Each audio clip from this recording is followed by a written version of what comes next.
Muy buenos días, nuevamente con ustedes en la Contragolpe, llegando a sus hogares con otro mensaje más de cultura, en esta fría y espantada mañana de un domingo. Pero sí el recuerdo de que hay que tener lista nuestra salida de la casa, que hay que tener listo nuestra mochila de seguridad, que debemos saber de las rutas de evacuación, que debemos conservar la calma y que no se nos debe olvidar que en Oaxaca tiembla y hay que estar siempre muy preparados. Y tiembla todos los días, ¿eh? Lo que sucede es que a determinado nivel gradual, pues definitivamente no lo sentimos. Hay personas que sí tienen la sensibilidad, inmediatamente dice están temblando y uno se ha de haber movido una silla o una mesa. Lo que sucede es que estamos muy habituados a algo que no deberíamos estar nunca habituados. Claro, no es... Deberíamos estar muy preparados y como bien dices, hay que tener ya todo listo para una evacuación momentánea y rápida. Pero la pregunta de los, ¿qué será? 64,000 millones de pesos. Eso es más atractivo. ¿Quién tiene todo preparado? Ni la gente en el Istmo que ya les pasó lo tenía, y pues en las casas habríamos de hacer como nuestro recuento de cómo nos comportamos anoche y si realmente estamos tomando en serio. Es que es un proceso cultural. Es un proceso cultural. Un proceso cultural al cual no estamos habituados, a pesar de ser México una de las partes geográficas donde la falla de San Andrés está muy presente, sobre todo en la zona del Pacífico mexicano. Y realmente esto nos provoca pues constantes movimientos sísmicos. Bueno, quienes hemos vivido movimientos sísmicos ya antiguos, como el del 57, allá, pues que me tocó vivirlo en el México Distrito Federal, de aquel México Distrito Federal del sábado Distrito Federal, cuando se cayó el Ángel de la Independencia, cuando no solamente eso pasó, sino hubo varios edificios afectados, el Cine Encanto en el pues estaba en la calle de Serapio Rendón y estaba prácticamente en la colonia San Rafael. Era un cine de 4 pisos y se vino completito así, pero de arriba hacia abajo, y no lastimó los edificios que tenía anexos. Era increíble, pero no lo lastimó. Y era un cine que decía la gente malévola, como siempre pasa, porque cómo se escucharon ahí historias, ¿eh? Pero era un cine que frecuentaban mucho pues las personas que tenían preferencias hacia su mismo sexo, ¿no? Y entonces decían que era el cine de los jotos y que por eso se había caído, cosa pues que era simple y sencillamente una de esas agresiones bárbaras que se dan en la Conseja Popular, ¿no? Pero hubo cosas muy graves, muy graves, los muertos en la colonia Roma y sobre todo pues la duración de ese movimiento que fue oscilatorio, si no mal recuerdo, y que todo ese movimiento se sintió por más de un minuto. No sé cómo no se cayeron más edificios. Bueno, el gran cambio en materia de protección civil en México tal vez ocurre con el terremoto de 1985 que destruye... 85. Sí. El de 1985 es el que destruye gran parte de la Ciudad de México y que moviliza de manera muy interesante a la ciudadanía cuando el gobierno se queda por las primeras horas paralizado y la gente sale a la calle a buscar y a formar brigadas de rescate.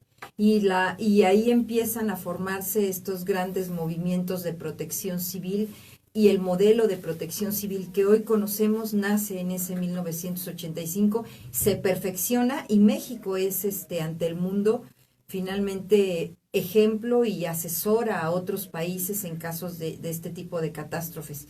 Y en el 2017 recibimos la segunda gran lección de la generación nuestra, de quienes estamos vivos ahorita y quienes hemos vivido durante esta época, que es ver caída la zona del Istmo, verla derrumbada y además ver que no habíamos entendido muchas cosas. No, pero ha habido muchos temblores. En Oaxaca ha temblado, en el estado de Oaxaca, claro. Históricamente se registran más de 30 grandes sismos que incluso, pues prácticamente han deshecho los edificios de arquitectura prevalente o monumental muchas veces. Por ejemplo, el Templo de Guadalupe, la cúpula se ha caído varias veces. Claro, sí. Y como esto, pues simplemente vemos fotografías de principios del siglo XX en donde la compañía tenía unas torres ahí grandes que se vinieron para abajo. No qué decir de las nieves que tenía esas torres que no iban, por cierto, con el estilo del templo. No soy experto en eso, pero también se vinieron para abajo. Y así sucesivamente. Lo que sí es cierto es que ha habido una experiencia muy grande. El temblor simplemente del 31 en Oaxaca, creo que era 14 o 16 de enero del 31, fue terrible, a tal grado que despobló prácticamente al 50% de todos los habitantes de la ciudad. Muchos se fueron, como ya lo hemos dicho en este mismo programa e incluso escrito en algunas publicaciones, pues simplemente se fueron a fundar otros lugares como Ciudad Nezahualcóyotl. Por eso en broma y chunga siempre digo que no se debió haber llamado Ciudad Nezahualcóyotl, porque fue fundada por oaxaqueños que emigraron después del 31 a lo que era pues prácticamente los cercanías de la ciudad del Distrito Federal. Debió haberse llamado Ciudad Onají o Ciudad, no sé, Cosijoesa o Cosijopí, pero en fin, ha habido tantos y tantos temblores que han dejado tanta muerte, pero también tanto valor de los propios oaxaqueños que después de la destrucción han vuelto a renacer. Tanta enseñanza, ¿verdad? Y también, bueno, la naturaleza se está expresando y este 2020 nos inicia y este 2020 nos hace un fuerte llamado de atención con estos incendios terribles que están ocurriendo en el continente australiano, que han destruido ya cuántas miles de hectáreas, que el recuento preliminar que se hace de las pérdidas es de más de 500,000 de animalitos que habitaban estas zonas, 1,000 casas que han sido destruidas, hasta ayer se contaban 21 muertos, algo así. Y lo cierto es que es una gran lección porque estamos hablando de una región de mega diversidad en el planeta que daba servicios ambientales al planeta y que aunque pensemos que está súper lejos Australia de nuestro país, estamos hablando de que vamos a sufrir los efectos de este incendio por mucho tiempo.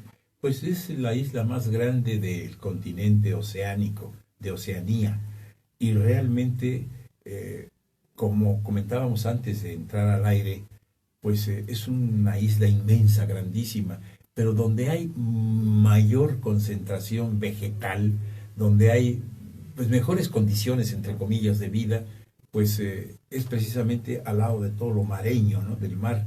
Sin embargo, es la zona que se está destruyendo, aunque eso no quiera decir que el resto, que es semidesértico o desértico en su caso, no esté sufriendo lo mismo. Hablabas acerca de una cantidad inmensa de biodiversidad. La megadiversidad que existe en Australia y que nos habla de la variedad de formas de vida de manera genética. O sea, ahí hay especies endémicas, como se les llama, especies únicas en el planeta.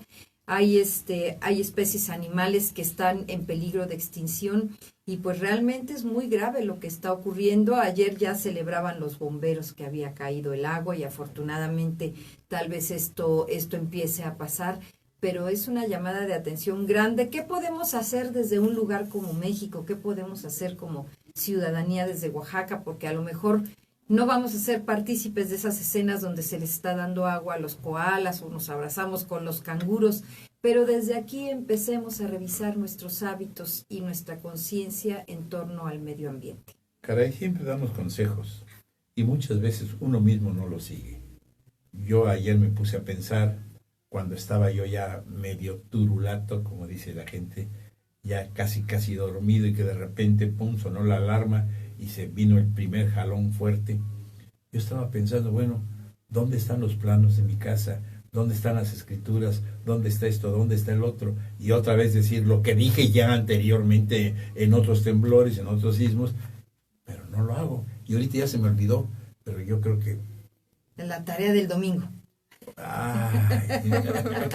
Vamos a ir a nuestro primer corte, ¿qué les parece? Y regresamos para avanzar con este tema maravilloso que traemos para hoy. 51-524-10, nuestra línea telefónica. Llámenos porque estamos transmitiendo en vivo desde este hermoso estudio de La Mexicana a través del 94.9 de FM, el 570 de AM. Síganos también por Facebook, por favor, por nuestras redes sociales como A Contragolpe Wax, y les invitamos a que se queden aquí en Facebook también. Sigan con nosotros, estamos aquí en A Contragolpe. El teléfono, pero bueno. Bueno, pues yo creo que estamos en Facebook nuevamente. Y ahora sí presentamos a Araceli para nuestro público de Facebook. Araceli García Casas, una persona muy estimada en el medio cultural oaxaqueño, acaba de, bueno, no sé cuándo, hace qué tiempo, pero dio una plática, una conferencia muy interesante sobre el tema que nos reúne hoy, y que es precisamente el de una gran heroína de la época independiente en México, Leona Vicario. ¿Cómo se llamaba Leona Vicario? Tiene un nombre bastante largo. Hay biógrafos que le cambian el orden, pero yo lo tengo registrado como María Leona Camila de la Soledad Vicario Fernández, como se usaba antes. De San Salvador. De San Salvador, así sí. como se usaba antes, le ponían más de 3 nombres. Tenía un abolengo, pero es muy interesante desde la perspectiva donde la veo yo. No, sí, como heroína de la nación, pero también como una mujer fuera de su tiempo, muy avanzada a su tiempo, ¿no? Creo que fue privilegiada, sus papás ayudaron mucho a su formación. Le permitieron leer. Y es maravilloso porque esa lectura es clave también para toda la causa independentista. Sus mensajes, los mensajes que daba, cómo ponía los seudónimos con nombres de lo que ella había leído, ¿no? Toda esta vasta cultura que tenía la ponía a las órdenes de la comunicaciones. Causa. Sí, sus comunicaciones eran maravillosas. Y era una mujer realmente culta. Leía lo que estaba más progresista, digamos, ¿no? Sí. Pues yo creo que Leona Vicario es una de las personas que, como bien lo dice Araceli, destaca en un proceso histórico de México, en un proceso en el cual debieron de haber existido muchísimas más mujeres que también estuvieron ligadas a la causa de la independencia, pero que destacan entre ellas solamente, yo diría, 2 nombres básicos, que es... Bueno, ya estamos nuevamente, Conchita. Ya estamos aquí de regreso a Contragolpe. Gracias por acompañarnos y vamos a presentar con toda la formalidad a nuestra invitada de esta mañana. Araceli García Casas nos acompaña aquí en el estudio de A Contragolpe. Ella es integrante del Seminario de Cultura Mexicana. Ahí ha presentado algunas de sus exposiciones y también es gestora cultural, tienes la maestría en gestión cultural y maestra en la Facultad de Bellas Artes, entre otras muchísimas cosas que hace Araceli, y por lo que agradecemos que esté con nosotros. Pues bienvenida, Araceli. Muchas gracias, muy buenos días. Agradezco infinitamente la oportunidad de estar el día de hoy con ustedes. Feliz año a todos los que nos están escuchando.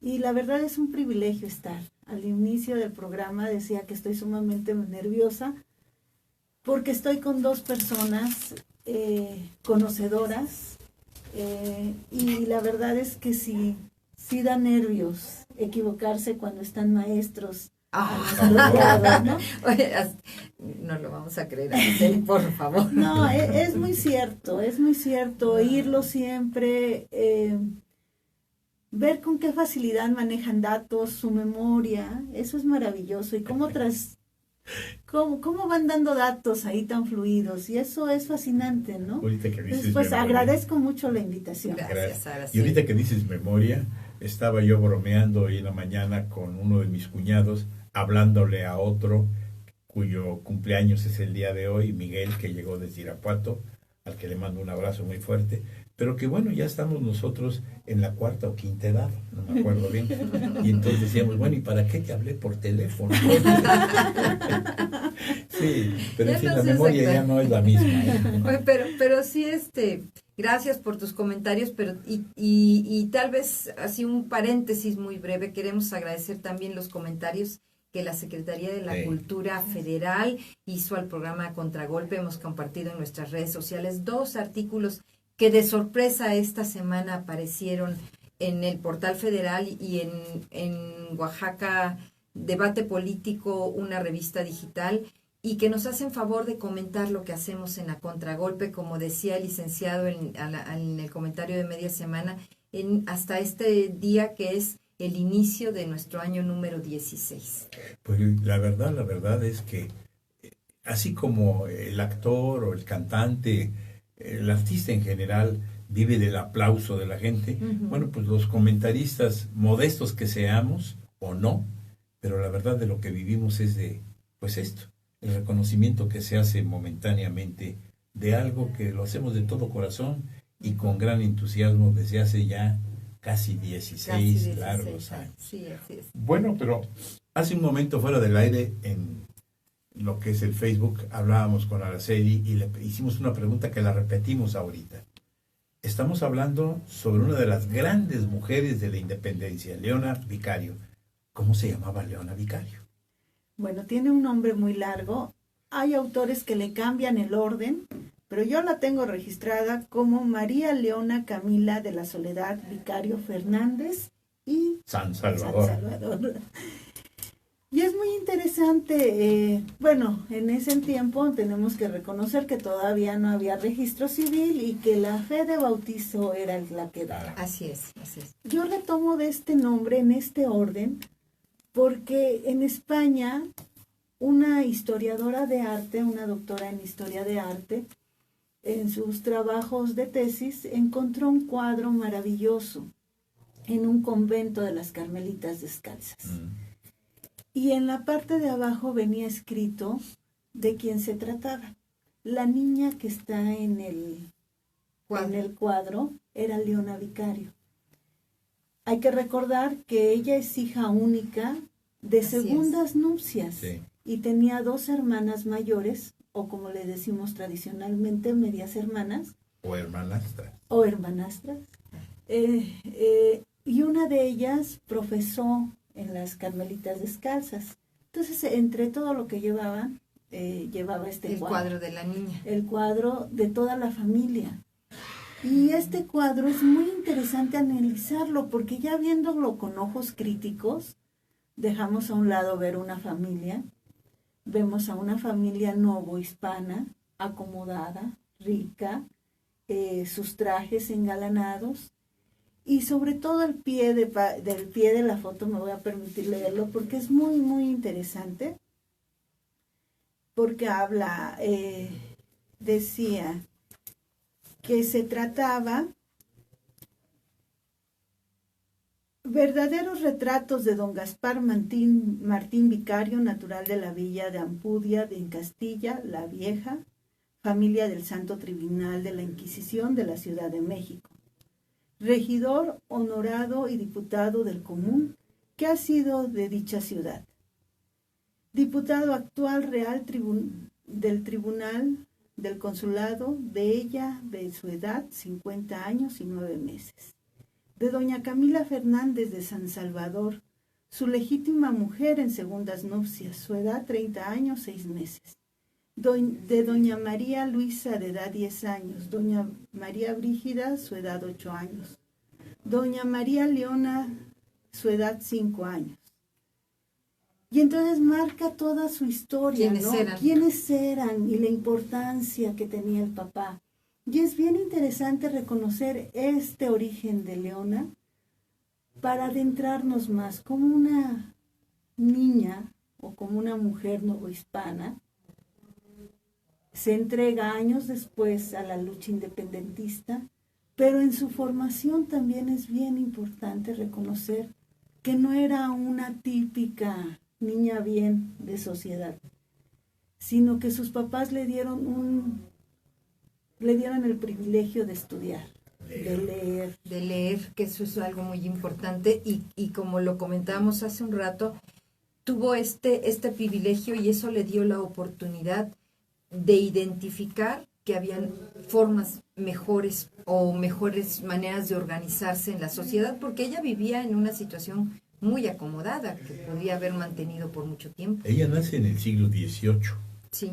Nace el 10 de abril de 1789 y no fue muy larga su existencia, pero sí fue muy importante. Pero hay que entender que cuando en el siglo XVIII nace ella, la restricción que le daban a las mujeres no había cambiado mucho de lo que vivió tiempo antes otra gran mujer, Sor Juana Inés de la Cruz. Claro. Una tuvo la necesidad de meterse de monja sin vocación para poder leer, estar junto a los libros y de ahí expresarse a través de la poesía y de sus escritos en general. Pero aquí, en este caso, aquí hay que aplaudir al papá y a la mamá de Leona Vicario. ¿Por qué? Pues porque simple y llanamente le dieron la oportunidad de leer, de meterse a un proceso de cultivo de valores, de conocimientos, etcétera, que le hicieron verdaderamente pues marcar los derroteros de su futuro. Leona Vicario, si no hubiera tenido esa preparación, difícilmente lo hubiéramos considerado como una de las grandes heroínas del movimiento independiente. Exactamente, y hubiera tomado las decisiones que ella tomó. Y ustedes estarán pensando, ¿por qué acaba de decir el licenciado la fecha de nacimiento? Es en el mes de abril, tampoco estamos en septiembre, que es el mes de la patria. ¿Por qué hemos decidido en A Contragolpe tocar el tema de Leona Vicario en el mes de enero? Y es que también este año nos amanece y nos inicia con la noticia y la decisión del gobierno federal de que el año 2020 ha sido declarado año de Leona Vicario. Sí, aquí hay algo que a mí me hace simple y sencillamente hacer un comentario. En el decreto que se publica precisamente para entrar en vigor el 1 de enero del 2020, año de Leona Vicario, pues ahí se habla acerca del título que le confiere el Congreso de la Unión. Y aquí hay algunas cosas que nos hacen pensar pues que se trata de eliminar arcaísmos o no sé, porque pues se habla acerca simple y sencillamente, a ver, déjenme ver si puedo ver porque ya la vista no da mucho, pero se habla acerca de año de Leona Vicario, benemérita madre de la patria, en cuanto que creo que es la tercera ocasión que se le reconoce, ¿no? Sí. Porque la primera fue en el Congreso de Chilpancingo, sí. Y la segunda fue 4 días después de su muerte. Exactamente, sí. Pero ahí se habla acerca de otro título, Dulcísima Madre de la Patria. Pues sí, es un arcaísmo tal vez, pero no sé, habría que ver por qué se eliminan las cosas. No sé si... O por qué se agregan, porque en el de Chilpancingo ella es la benemérita de la patria. En el que se hace después de su muerte, a lo mejor en la ternura de la muerte, pues le agregan el Dulcísima, y ahorita el gobierno, el decreto lo emite como madre de la patria, nada más. Y también hay que ver nuevamente los contextos, ¿no? Y cómo se va actualizando. En Chilpancingo, veníamos de la independencia. Sí. Ella estaba viva. Se le reconoce todo lo que había aportado. Y le ponen benemérita. 4 días después de su muerte, estando Santa Anna, es importante reconocer como presidente, y en esta elocuencia del presidente o de los tiempos, y en este contexto también de la imagen materna, dulce, sacrificada, que sí lo fue, claro. Pero además fue guerrera, ¿no? Era luchadora. Tenía sus convicciones de patria, sí. Le ponen este término dulcísima, madre de la patria. Y creo que es bueno ahora reconocer, creo que hay generaciones que no sabemos muy a profundidad. Nos dicen, ay, es una heroína. Tal vez si bien nos va, nos dijeron en la escuela que dio su riqueza a la causa. Pero ya fue mucho, y ya fue mucho. Y algunos nada más las alcanzamos a oír si bien nos va con alguno de los gritos, si la nombran. O nada más nos quedamos en el grito de la independencia con Josefa Ortiz de Domínguez, ¿no? Sí, claro. A algunos se les olvida que existió Leona Vicario. Yo la verdad, este decreto y también esta imagen que usa ahora el gobierno federal, donde hay 5 mujeres importantes en la historia de México. Por cierto, Leona es la que va cargando la bandera. Es importante reconocer el papel de la mujer en el transcurso de la historia de México. Y creo que es muy bueno que lo retomen ahora. Y que lo retomaron por un asunto ciudadano también, ¿eh? O sea, lo retomaron cuando, después de su imagen, donde no había mujeres, pues dijeron, vino la ola de decir, oigan, y las mujeres, y entonces, mujeres? Y qué bueno que en este 2020 vamos a tener, porque por eso se hace este decreto, y así lo dice el decreto, una jornada en la que se va a estar haciendo la divulgación de Leona Vicario. Vamos a conocer. Yo quisiera hacer una pequeña aclaración. Sí. A mi gusto, el Dulcísima va en contraste con lo que ella como guerrera vivió. Tan es así que su primera hija, Genoveva Quintana Vicario, realmente nace en una cueva cuando está huyendo con su esposo, en una cueva sin auxilio de nadie. Era una verdadera guerrera, una gente que, habiendo sido de posición muy acomodada, lo da todo por la causa de la independencia. Y cuando lucha y con sus escritos, pues hace más daño que con las armas. ¿Qué es lo que sucede? Que incluso, pues todo el régimen conservador le manda decir, simplemente te otorgamos el indulto, pero pídelo o acéptalo. Y ella no lo se acepta. negó varias veces. Era una guerrera. Así es. Por eso, aunque vamos ahorita a un corte, pero vamos a tener que comentar algo que es verdaderamente absurdo. La forma en que una de las personas, pues a mi modo de ver las cosas circunstancialmente más negativas que tuvo el proceso independentista o posterior a la independencia, que fue Lucas Alamán, le hace muy poca gracia con sus declaraciones a esta gran heroína, dulcísima madre de la patria. Así es, pues estamos hablando, ya lo escucharon, de Leona Vicario. ¿Tiene algún comentario? 951-199-7951 vía WhatsApp, y también puede comunicarse al 51-524-10 aquí en el estudio de La Mexicana. Síganos en nuestras redes sociales como A Contragolpe Wax, pero lo principal, quédese con nosotros la siguiente media hora para ir abordando y profundizando en este tema tan interesante de Leona Vicario. Estamos aquí en A Contragolpe.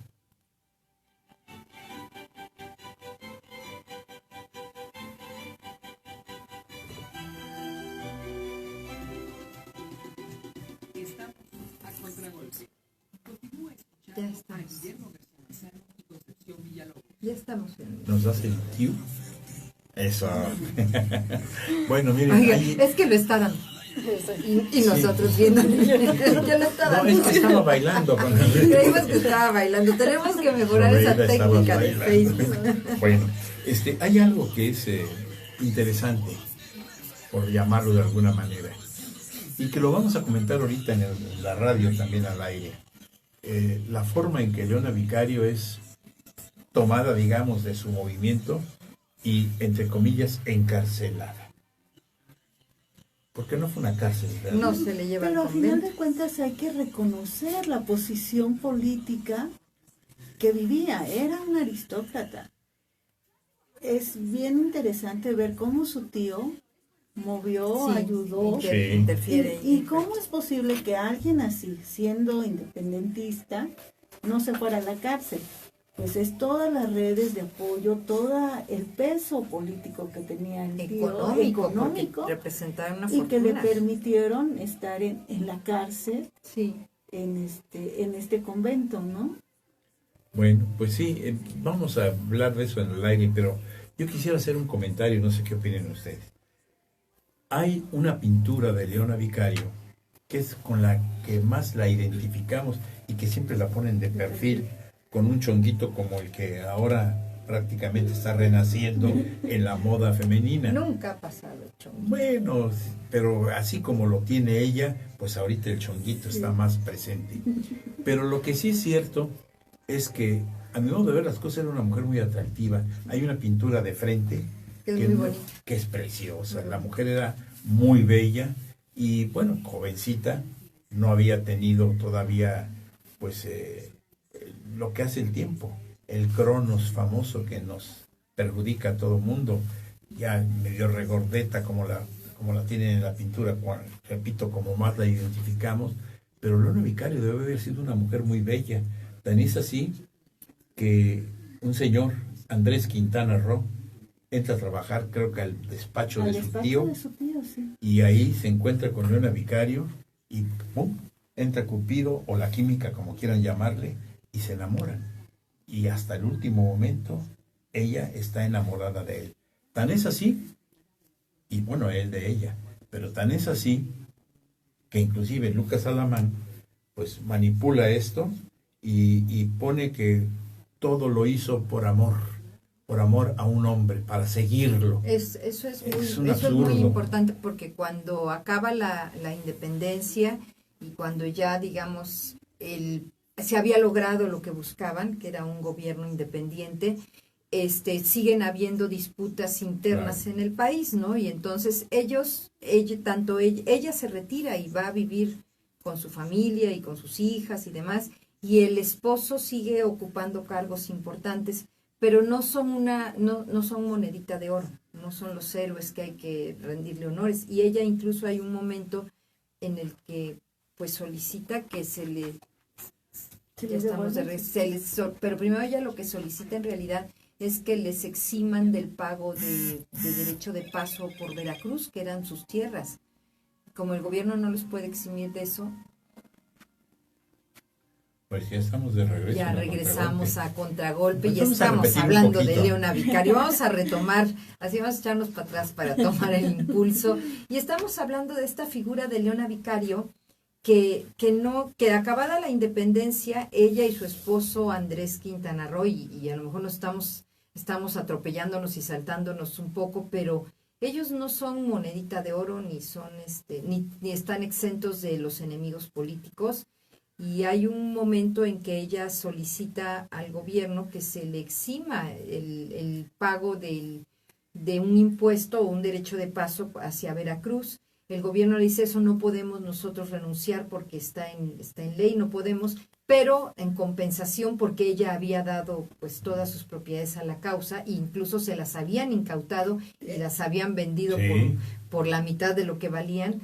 En compensación le dan algunas propiedades, ¿no? Una finca, y le dan una casa en el centro de la Ciudad de México. Por cierto, la casa es bellísima. Ajá. Si algún radioescucha pasa por ahí, está en el centro de la ciudad, está justo enfrente de la puerta lateral de la iglesia de Santo Domingo. Así es. Ahora hay un centro cultural, una coordinación de bibliotecas, si no mal recuerdo. Y es hermosísima la casa. Sí. Pero no era hermosísima cuando se la Claro, estaba fea, le habían quitado una masa al centro. Ella tiene que invertir mucho de su dinero. Le dan eso y eso hace que sus detractores les digan, pues estás cobrando, ¿no? Y eso tampoco es justo.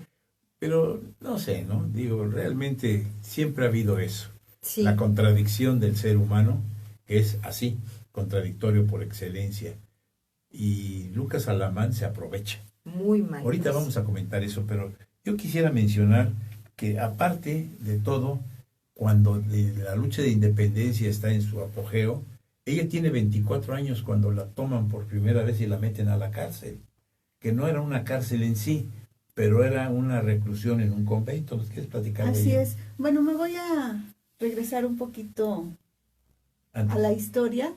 Ella queda huérfana, jovencita. Su mamá dispuso que estuviera bajo la tutela de su tío, un abogado que había sido rector de la Universidad Pontificia. Tenemos que reconocer que son hombres o familia económicamente pudiente con relaciones en esta sociedad novohispánica. Pero es muy interesante y ahí es donde yo pongo el señalamiento. Era una familia pensadora y tratan de educar a Leona diferente. El tío hace algo muy interesante. Alquila una casa grande, la divide en dos, una donde está él y su familia y la otra Leona, con su servidumbre, con sus damas de compañía, pero ella tenía independencia. Eso, en este siglo que estamos hablando, pues no era fácil. Sí. ¿No? Y ahí nos damos cuenta el carácter, la independencia, la cultura que tenía León. Efectivamente, Leona empieza a servir al grupo Los Guadalupes, ¿no? Y ella empieza a escribir, pero además empieza a vender joyas, a vender lo que tenía para apoyar. Convencía a los que hacían los armamentos, españoles por cierto, de cambiarse de bando. Les prometía mantener a la familia, sí, ¿no? Para poder que se vinieran de lado. Y escribía, y aquí nuevamente la importancia de sus lecturas. No podía poner los nombres propios, porque si caían, era delatarlos. Porque incluso cuando la juzgan, no hay manera de probarle nada, porque no habían nombres. Exacto, Conchita. Sí. Y escribía nombres de sus héroes, de todas las novelas que había escrito, ¿no? Entonces hay una cierta lista de nombres y nos damos cuenta qué lecturas hacía, ¿no? Importante. Y efectivamente, ella se dio cuenta un día que le habían detectado una carta, que la habían detenido. Ella trata de huir, se va caminando. Sus tíos, no logra huir porque no alcanza. Son toda una aventura, que por eso es que es tan buena su historia para las novelas que le han hecho varias. Y entonces, con ayuda de los tíos, la ponen presa en un convento, que era un convento, una escuela, ¿no? Entonces, en realidad no estaba presa, está. Y es bien interesante también en esta época que la justicia está en manos de la Iglesia, de la Santa Inquisición. Porque sí la presentan ante la Santa Inquisición. La presentan ante la Santa Inquisición, y ahí también los biógrafos dicen, fue una mujer de una sola palabra, no delató a nadie, solo dio el nombre de su primo, porque el primo era el que habían encontrado con su carta. Le dieron las cartas y reconoció que era su puño y letra, ¿no? Pero no delató a nadie. Estuvo presa. Las madres decían, es que aquí no hay seguridad, y luego ya le acomodaron, fueron gente a custodiarla, y estuvo ahí. Pero sí, los biógrafos marcan mucho este interrogatorio, que era tan fuerte y que no hubo poder para que delatara a nadie. Pero de ahí la rescata. Exacto. O sea, finalmente de ahí sí sale, porque como decían las monjitas, no había seguridad, y ahí tienen que venir sus amigos los Guadalupes a apoyarla para salir. Se ponen disfraces. Ella creo que se pinta de negro. Pero en fin, y lo que pasa es que huye y se viene a Oaxaca, porque se supone que aquí iba a ser el primer congreso que después fuera el de Chilpancingo. Y nuevamente hay que recordar la historia. En ese momento Morelos estaba en Oaxaca. Exactamente. Había pasado el sitio de Oaxaca. Y es muy interesante porque Oaxaca era de las ciudades más grandes e importantes económicamente en poder de los insurgentes. Ahí hay dos personajes muy importantes. Uno es Rayón, que es el que López Rayón opera el rescate, y Morelos, que le dice a Rayón, la traes a Oaxaca, aquí la recibimos. Y otro amigo más de ella que estaba en Oaxaca, que es Carlos María de Bustamante, que coincidían intelectualmente, y ahí viene la otra parte muy importante. Es que ya pusiste el dedo en la llaga o ya rascaste la roncha, porque una de las cosas que se le reconoce mucho a esta prócer Leona Vicario es que fue tal vez la primera periodista que tuvo México, y precisamente es la relación que puede guardar en el encuentro que tiene con Carlos María de Bustamante, ese gran oaxaqueño que también tuvo una importancia periodística brutal por la creación de periódicos y por hacer el apoyo tan importante que le dio a la causa de independencia. Así es que aquí se encuentran esos dos grandes seres a través de la pluma y a través precisamente de un factor común, José María Morelos y Pavón. Así es.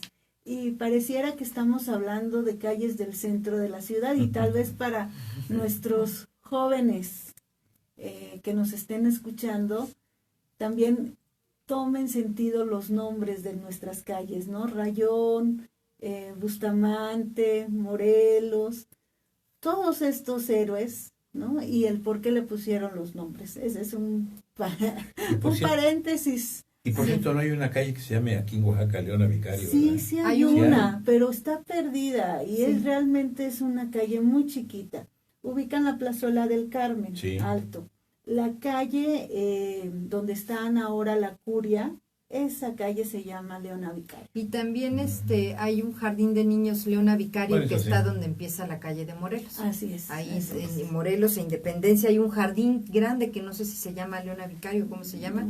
Pero el jardín de niños, la escuela sí se llama así, y hay varios municipios en el estado que llevan el nombre también de Leona Vicario. Pues vamos a hacer nuestro siguiente corte. Gracias a nuestra amiga Pati Lira, dice que felicidades por el programa y que saluda muy especialmente a su prima Araceli. Muchísimas gracias. Y les pedimos que se queden con nosotros, les pedimos que compartan también en nuestras redes sociales, que si les está gustando también nos digan que les gusta, nos digan sus apreciaciones y por supuesto que se queden los siguientes minutos. Les recordamos nuestra línea telefónica 951-199-7951 para mensajes de WhatsApp, 51-524-10 para mensajes de texto. Estamos aquí en A Contragolpe.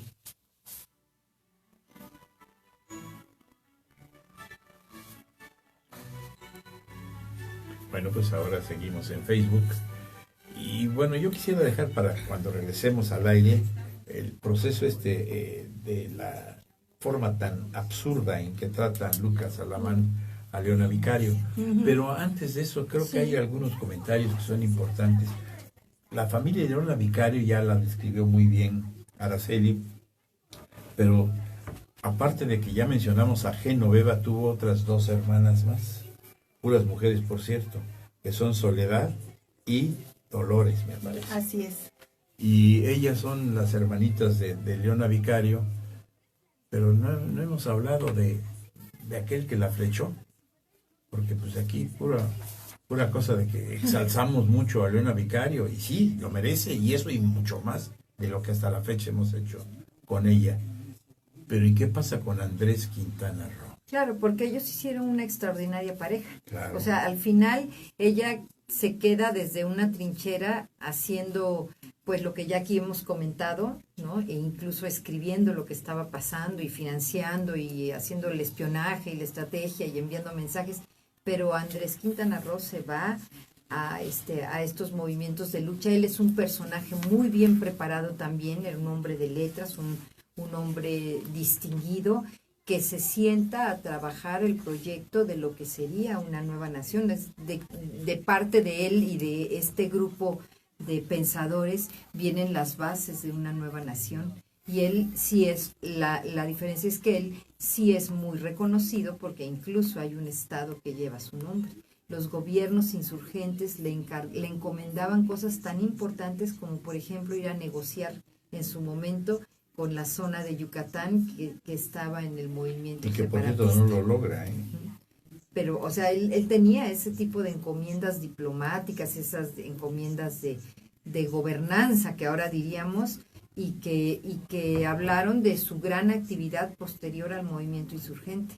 Y es muy interesante porque él era modesto cuando llegó a estudiar a la Ciudad de México. Sí. Él había terminado sus estudios y tenía que hacer una práctica, digamos, ejercer en un despacho, y fue a donde ejerció con el tío de Leona. Sí. Se enamoraron efectivamente, él pidió la mano y el tío le dijo que no. Primero, porque el tío sospechaba que estaba en causa de los insurgentes, de la independencia. Y la otra es que Leona ya estaba comprometida. Y es otra cosa que rompe Leona. Entonces es bien interesante. Ya estaba comprometida, no sé si enamorada, pero comprometida sí. Pues como ocupaba en esos tiempos. Bueno, pues ya estamos, Conchita. Pues qué bueno que continúan con nosotros. Y ya estamos en la recta final de esta historia que seguramente será contada y será hablada durante muchas ocasiones durante el 2020 y en distintos foros, porque por eso se ha expedido este decreto que dice que 2020 es el año de Leona Vicario. ¿Cómo era completo? Leona Vicario Benemérita y madre de la patria. Así es. Bueno, pues entonces entramos al tema que nos va a causar verdaderamente interés para quien escucha por primera vez. El proceso que se vivió con lo que declara Lucas Alamán y la contestación que le da Leona Vicario a ese señor. Decíamos hace un rato que cuando ya está el nuevo gobierno y acaba la independencia, no todo mundo los veía bien, cuestionaron muy fuertemente que ella dijera, es que ahora cómo me van a ayudar, que recibiera bienes inmuebles como compensación por parte del gobierno, que así se autorizó. Y Lucas Alamán publica en un periódico, publica toda una crítica fuerte en la que de manera central, además de cuestionar que se les esté ayudando económicamente al matrimonio, él dice, al final ella fue a la independencia, a la guerra de independencia, guiada por un amor romántico y por la pasión. Sí. Y entonces, bueno, ella prepara una contestación preciosa de verdad, donde ella tiene que defenderse y decir que le extraña que le estén poniendo en esa posición, pero que ella ha sido una mujer siempre de libre pensamiento. Nunca dicen, porque no quiero a mi marido, nunca dice eso, pero dice, yo actué conforme a mis convicciones, conforme a mi pensamiento y por el amor que yo tengo, porque el amor que me movió fue el amor por la patria. Y tal vez su frase más conocida, para algunos obviamente no es muy popular, es una parte muy chiquita que me voy a permitir leer. Decía ella, confiese, señor Alamán, que no solo el amor es el móvil de las acciones de las mujeres, que ellas son capaces de todos los entusiasmos y que los deseos de la gloria y de la libertad de la patria no les son unos sentimientos extraños, antes bien, suele obrar en ellas con más vigor, como que siempre los sacrificios de las mujeres, sean el que fuere, el objeto o causa por quien los hacen, son más desinteresados, y parece que no buscan más recompensa de ellos, que la que sea aceptadas. Y termina María Leona Vicario. Es una frase contundente, decir, no es el amor a la patria, a la libertad, es lo que podemos hacer las mujeres. Yo creo que ella pinta su raya muy bien, porque como bien lo dice Araceli, nunca negó que amó profundamente a su esposo y a su familia, pero son dos cosas distintas.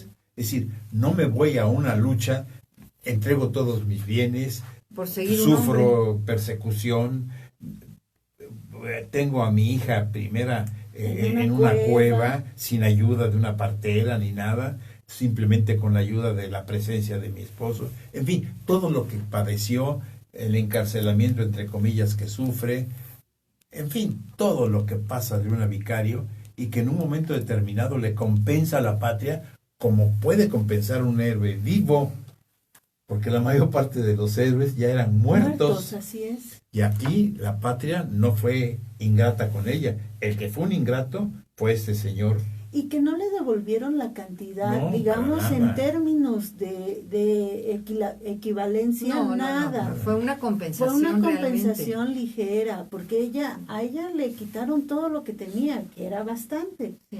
Cosas había vendido y había dado, pero le quitaron todo. Le dieron una casa y algunas tierras, una hacienda, pero realmente no se podría comparar. Este señor realmente la ofendió tremendamente. Y ella tuvo el valor y hizo que se publicara esto en un diario. Que no era el diario en el que él había publicado, que era un diario oficial, pero algo también muy importante es que con esta postura de Lucas Alamán le permite a ella confirmar cuáles fueron sus motivos y sus razones. O sea, le permite dejar como esta conclusión o no sé si es correcto usar el término epílogo a lo que ella había realizado. Y entonces por eso cuando a ella le encuentra los últimos momentos de su vida, y ella fallece al cuidado de una de sus hijas. Al fallecer, el mismo gobierno viene y dice, vamos a hacer homenaje de Estado, ¿no? Es la única mujer en México que ha tenido un homenaje de Estado. Sí, por un lado. Y por otro lado, lo es tardíamente y con la intervención de Santana. De Santana, sí. De Santana, que entre sus múltiples defectos, bueno, le reconoció a Leona Vicario. Pero incluso yo tengo entendido que estos son 4 días después de muerta, en donde todavía no la preparaban para poder enterrarla. Era un absurdo. Ahorita hay una serie en la televisión que habla acerca de ese proceso que se vivió cuando muere Leona Vicario, cuando muere en aquel triste 24 de agosto de 1842, cuando ella apenas había cumplido 53 años. 53, ¿no? 53, sí. O 54 años. Era una niña, licenciado. Pues sí, para mí hubiera sido una chamacona. Era una verdadera chamacona, pero qué intensa, o sea, con qué intensidad había vivido, porque tenía 24 años y ella estaba dando su servicio a la nación, a la patria. Sí, no, sí, increíble. Pero bueno, también hay que destacar algo.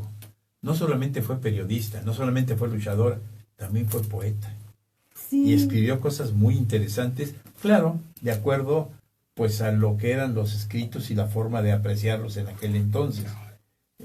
Todavía no llegaba ni siquiera el romanticismo. Así es. Y Leona Vicario escribe su poesía con unas metáforas profundas. A veces hay que releerlas para poder disfrutarlas en plenitud, sí. Pero realmente también fue otra fase que tuvo esta gran mujer, Leona Vicario. Y también hay que reconocer después de haberla nombrado y tener este entierro de Estado, de homenaje, su cuerpo, sus restos han tenido diferentes... Sí, no la dejan descansar. Así es, primero la enterraron en un panteón. Tiempo después la exhuman y la entierran en la rotonda de las personas, ahora personas ilustres, junto con su esposo. Tiempo después la exhuman y la ponen en el Monumento de la Independencia, en el Ángel de la Independencia. Tuvieron que hacer unos estudios en los años 80, si no mal recuerdo, que exhumaron, estudiaron, pasaron tiempo y nuevamente la ponen otra vez en el Monumento de la Independencia y en el Ángel, ¿no? Entonces sí ha sido ha tenido... Y eso tiene una razón de ser. En aquel entonces, sí creo que fue en los años 90 cuando hacen esos estudios, que no solamente lo hacen con Leona Vicario, sino con todos los héroes. En 1910, ¿no? No, 2010, ¿no? Fue cuando lo del centenario, lo del bicentenario. Fue antes, poquito para antes, esto. Para eso del bicentenario. Sí, pues es que al final, pues son las personas que construyeron y que nos que son nuestros referentes en la historia, y pues qué bueno que este año vamos a estar hablando. Déjame hacer una pregunta a Araceli. Sí. Al principio del programa Araceli dijo algo que me sonó muy bonito. Dijo que en la historia de México ha habido 5 grandes heroínas. Mencionaste, obviamente, a Leona Vicario y desde luego a Josefa Ortiz de Domínguez, me parece. Sí, bueno. ¿Quiénes son las otras?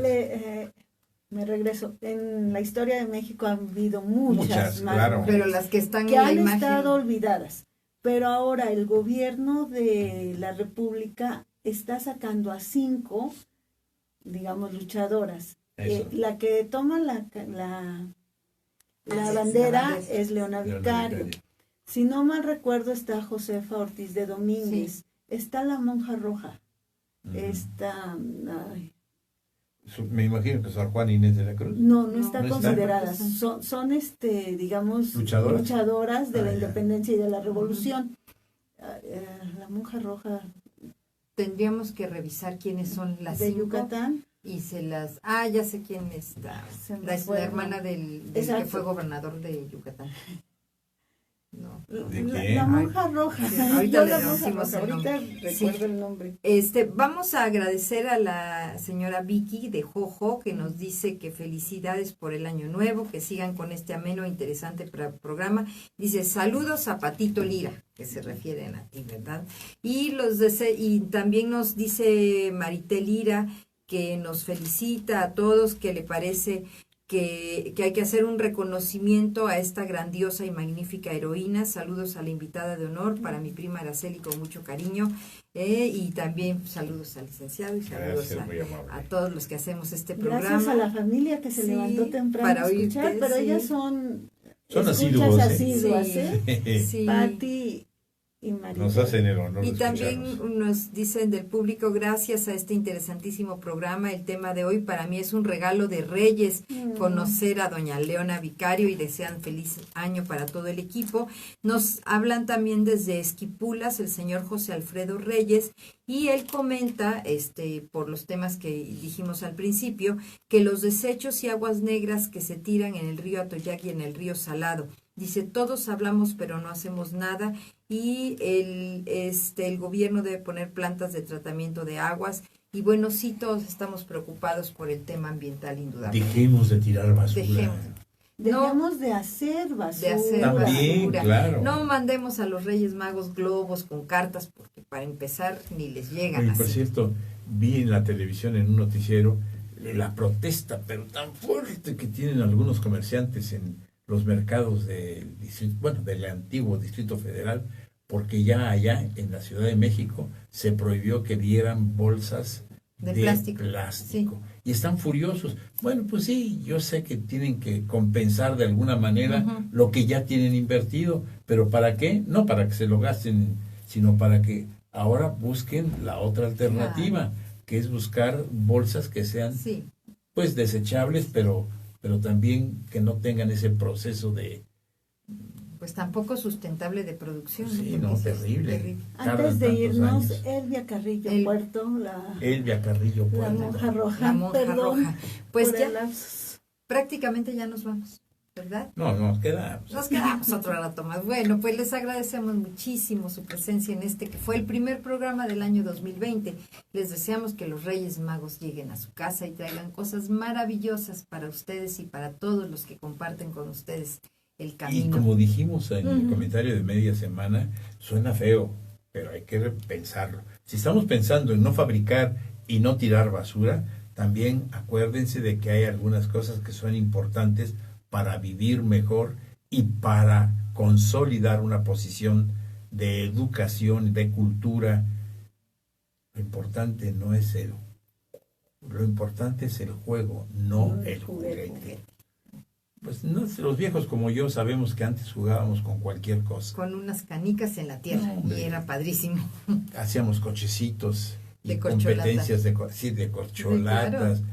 No jugábamos al valero, al trompo, a las escondidillas. Barquitos de papel para... No, las escondidillas era lo mejor que teníamos para las nenas. Bueno, pues entonces vamos a despedir nuestro programa Contragolpe. De verdad que sea una noche de Reyes maravillosa y que partan muchas roscas de Reyes y que sigamos compartiendo en familia de esta temporada tan hermosa. Gracias, Araceli. Al contrario, muchas gracias por permitirme estar con ustedes, de seguir aprendiendo con ustedes. Eres muy amable. Muchas gracias a todos los que nos hicieron favor de escuchar el día de hoy. Gracias Alex Martínez en los controles técnicos, gracias Sobeida Toledo en esta transmisión de Facebook. Sobeida Margarita Toledo López. Eso, muchísimas gracias a ustedes que nos recibieron a través de Facebook. Compartan esta transmisión y háganla llegar a más personas, síganos durante toda la semana. Gracias a quienes nos escuchan en radio. No nos resta más que recordarles que la semana empieza en domingo y en domingo nosotros vamos a Contragolpe. Y rogarles nuevamente que el próximo domingo en punto a las 10 horas sintonicen estas mismas frecuencias de La Mexicana, desde donde llevaremos hasta sus hogares un mensaje más de cultura. Hasta entonces, Concepción Villalobos y Guillermo García Manzano les decimos muchas gracias.